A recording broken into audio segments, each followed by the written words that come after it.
कैसा ये इश्क है।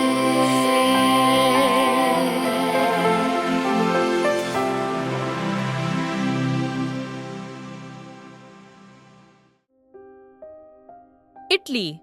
रिवांश रूहानी का हाथ अपने हाथ में लेते हुए बोला, तुम जहां हो सैफ हो, चलो उठो, हम इंडिया के लिए निकल रहे हैं।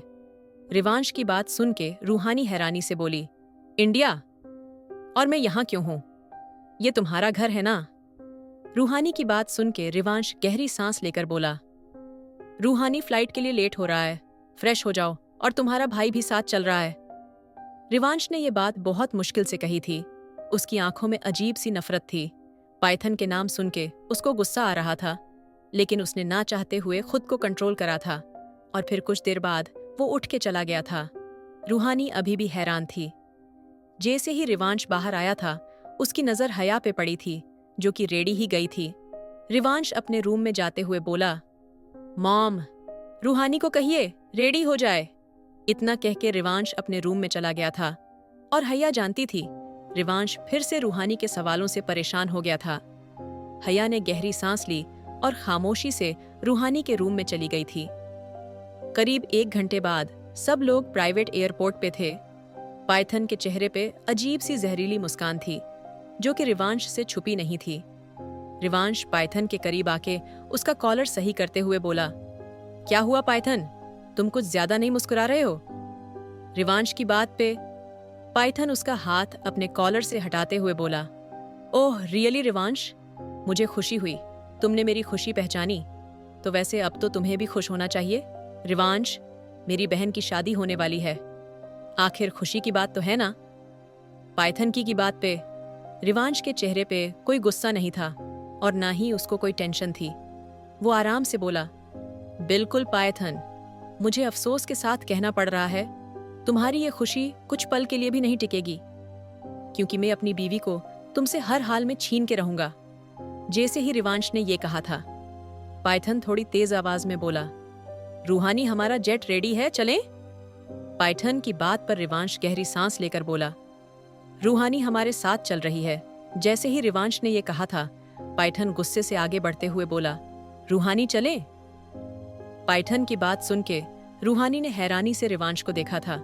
ऐसा लग रहा था जैसे उसकी अट्रैक्शन रिवांश के लिए किस हद तक बढ़ रही थी, लेकिन वो तो रिवांश को जानती तक नहीं थी ना। रिवांश और पाइथन को कुछ देर देखने के बाद रूहानी गहरी सांस लेकर बोली, भाई आपके साथ तो कोई भी नहीं है, क्या मैं रुद्राक्ष अंकल और हया आंटी के साथ जाऊं? प्लीज भाई, मैं अकेली बोर हो जाऊंगी, हया आंटी के साथ मैं बात करती रहूंगी। रूहानी सर झुकाते हुए बोली। एक तो उसको ये अचानक इंडिया जाने की बात समझ नहीं आई थी, और ऊपर से अब वो इतनी लंबी फ्लाइट में अकेले तो नहीं बैठने वाली थी। रूहानी की जिद पे पाइथन उसके सर पे हाथ रखते हुए बोला, ठीक है, जैसा तुम्हें ठीक लगे। इतना कह के पाइथन अपने प्राइवेट जेट की तरफ चला गया था। उसके आगे बढ़ते ही रिवांश उसके साथ कदम मिलाते हुए बोला, तुम कितनी भी कोशिश क्यों ना कर लो पाइथन, लेकिन तुम मेरी बीवी को मुझसे दूर नहीं रख पाओगे। इतना कह के रिवांश एक गहरी मुस्कान के साथ अपने जेट की तरफ बढ़ गया था। उसके जाने के बाद पाइथन ने नफरत से उसकी डायरेक्शन में देखा था। कुछ देर बाद जेट इंडिया के लिए उड़ान भर चुका था। रिवांश रूहानी के सामने बैठा हुआ था। रूहानी हया से बात कर रही थी और रिवांश अपने फोन में कुछ कर रहा था, जब उसका ध्यान अचानक से रूहानी की बात से टूटा था। हया रूहानी को देखते हुए बोली, बेटा तुम सुबह अचानक से इतना क्यों डर गई थी? क्या हुआ था? कोई बुरा सपना देखा था? जैसे ही हया ने पूछा था, रूहानी जल्दी से आसपास देखने लगी थी। उसके चेहरे पे फिर से डर की लकीरें थीं। ऐसा लगता था मानो वो सपना उसने देखा नहीं था, जिया था। रूहानी धीरे से बोली, आंटी प्लीज, क्या आप इस बात को यहीं छोड़ सकती हैं? मैं इसके बारे में कुछ नहीं जानती, और अगर कोई पूछता हो तो मुझे पता नहीं क्या हो जाता है। रूहानी नम आंखों से बोली। तो हया जल्दी से उसका हाथ अपने हाथों में लेते हुए बोली, बेटे क्या हुआ? आई एम रियली सॉरी रूहानी बेटा, मुझे नहीं पता था तुम्हें ऐसा कुछ फील हो रहा है। I am really very sorry बेटा। हया के बार बार माफी मांगने से रूहानी जल्दी से बोली, आंटी प्लीज, आप क्यों परेशान हो रही हैं? आपको इतनी बार सॉरी बोलने की जरूरत नहीं है, मैं तो सिर्फ कह रही थी। अच्छा, आप ये सब छोड़िए। रूहानी की बात पे हया ने सिर्फ सर हिलाया था। वो अच्छे से जानती थी इस वक्त रूहानी किस हालात से गुजर रही थी। ये बात हया जानती थी। रुद्राक्ष जो दोनों को देख रहा था गहरी सांस लेके बोला, तुम लोग जल्दी उठ गए थे, बेडरूम रेडी है, तुम लोग रेस्ट करो। रुद्राक्ष का इशारा हया और रूहानी की ओर था, लेकिन जैसे रूहानी को तो सोने से ही डर लगने लगा था, उसके वो सपने, उसका वो स्टॉकर।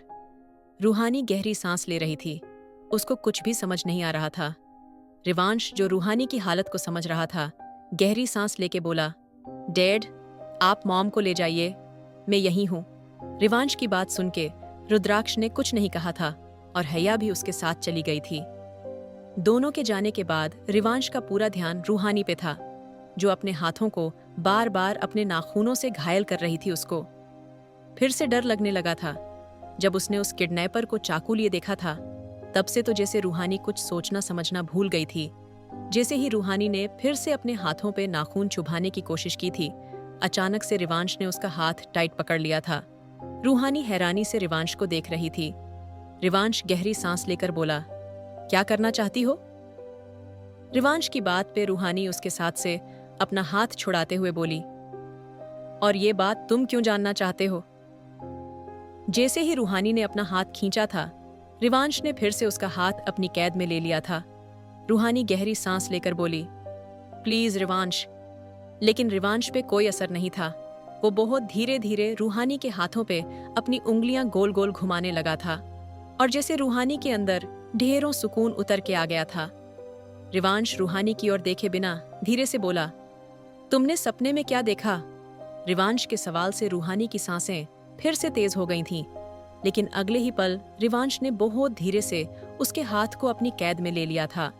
रिवांश गहरी सांस लेके बोला, जितना उस इंसान से डर दिखाओगी वो इतना तुम्हें डराएगा रूहानी। बेहतर होगा इस डर का सामना करो। रिवांश की बात पे रूहानी सर झुकाते हुए बोली, तुम कितने बुरे हो रिवांश। तुम्हारी बीवी खो चुकी है, वो तुम्हारे साथ नहीं है, और तुम उसको ढूंढने के बजाय किसी और के पास ऐसे बैठे। अगर तुम्हारी बीवी हम दोनों को ऐसे देखे, उसको कितना बुरा लगेगा।